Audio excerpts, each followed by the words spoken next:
strong support of H.R. 2250, the EPA Regulatory Relief Act of 2011. This important legislation will greatly reduce the onerous regulatory burden caused by what is commonly referred to as boiler MACT, the boiler MACT rule that has been proposed by the EPA. Furthermore, I commend the sponsors of the bill and fellow members of the Energy and Commerce Committee, Chairman Whitfield, Mr. Griffith of Virginia, and Mr. Butterfield of North Carolina for their leadership on this important issue.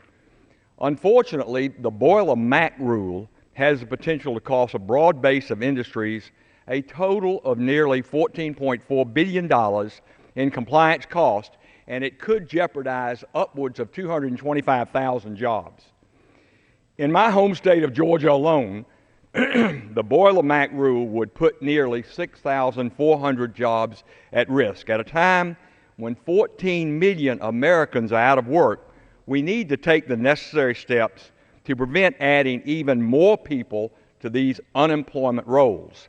Mr. Chairman, H.R. 2250 would simply delay this rule by 15 months in order to insert much-needed common sense into this rulemaking process. By providing this important delay, there will be ample time for the EPA to craft rules that will take into account the economic impact of these regulations and to provide industries with the needed time for their implementation. This has the potential of creating more certainty in the marketplace than currently exists and will help spur economic growth. Mr. Chairman, critics of this legislation will say that we are simply ignoring the Clean Air Act and risking irresponsible harm to our environment. Let me assure my colleagues that this argument is false.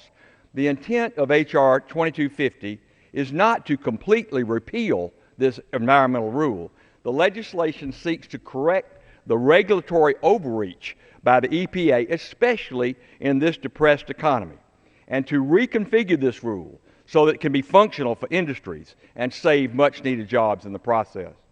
So, Mr. Chairman, in closing, I urge all my colleagues, please support H.R. 2250, and I yield back the balance of my time. Gentleman yields back. Gentleman from Kentucky reserves. Gentleman from California is recognized.